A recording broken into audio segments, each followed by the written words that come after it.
والصلاة والسلام على رسوله الأمين وعلى آله وأصحابه أجمعين. أما بعد، قال الله تعالى في كلامه المجيد: أحل الله البيع وحرم الربا. قال النبي صلى الله عليه وسلم: إنما الأعمال بالنيات. ইসলামী bank Bangladesh PLC এর অধীনে Sohani agent bank কর্তৃক আয়োজিত আজকের এই সভার সম্মানিত সভাপতি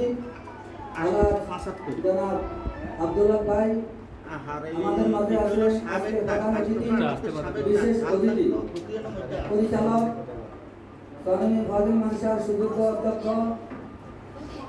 উপাধ্যক্ষ এবং সদস্য বিদ্যালয়ের সুযোগ্য সহকারী প্রধান শিক্ষক সহ আমার সংশ্লিষ্ট বিভিন্ন পর্যায়ে আসসালামু আলাইকুম ওয়া রাহমাতুল্লাহি ওয়া বারাকাতুহু।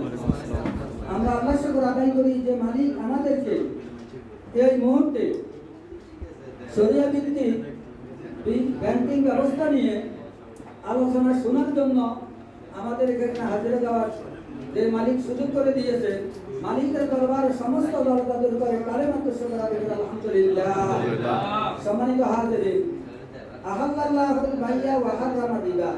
আল্লাহ বলেছেন আমি সুদকে ধরেছি হারাম, ব্যবসাকে ধরেছি হালাল।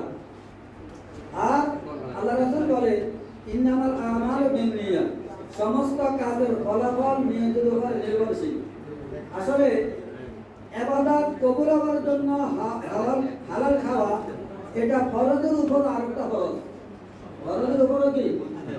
যদি কবর কালো করে ধরি আর যদি হারাম ভক্ষণ করি, কিয়ামতের জন্য ইবাদত কবুল হবে না। আমি কোনো বক্তা নয়, তারপরে এসেছি দুটি কথা বলি, 2 মিনিটের ভিতরে আমি শেষ করব ইনশাআল্লাহ।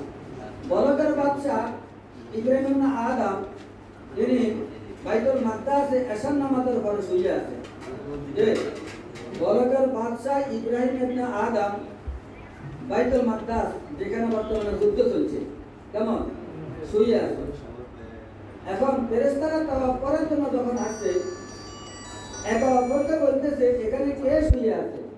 এখানে বলকের বাদশা ইব্রাহিম ইবনে আদম শুয়ে আছে। তো এক ফেরেশতা আরেক ফেরেশতারে কয়, ও তার ব্যাপারে তো আলোচনা হচ্ছে, বিগত 1 বছর পর্যন্ত তার কোনো ইবাদত কবুল হচ্ছে না।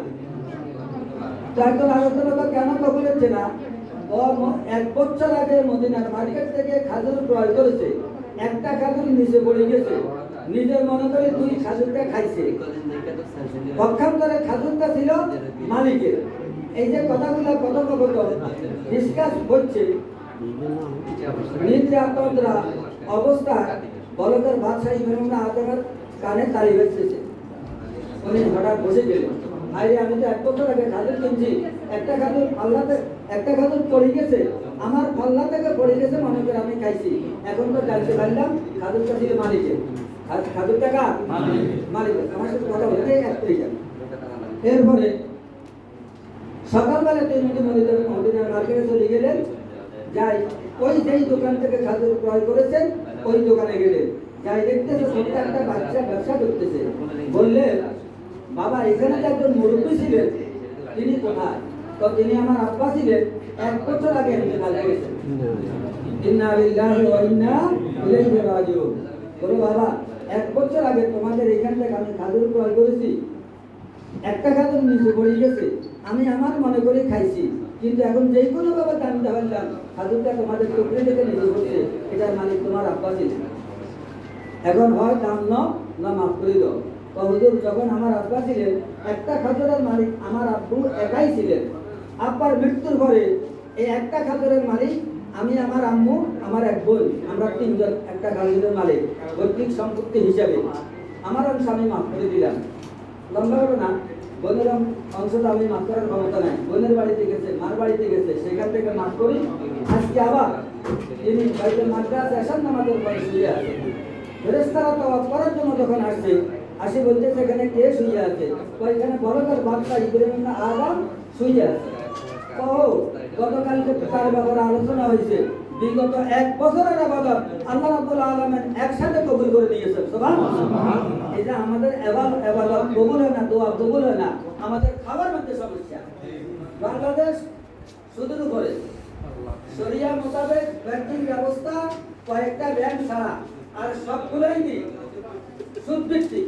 সুতরাং আমাদেরকে যতটুকু সম্ভব, যেহেতু বহির্বিশ্বে বাণিজ্য করতে গেলে আমাদের কিছু সমস্যা, তবে ইসলামী ব্যাংক সহ আরো কয়েকটা ইসলামী ব্যাংক যেগুলো আছে এগুলো চেষ্টা করে নিজকে বাঁচানোর জন্য আল্লাহ আমাদেরকে মাফ করে দেন।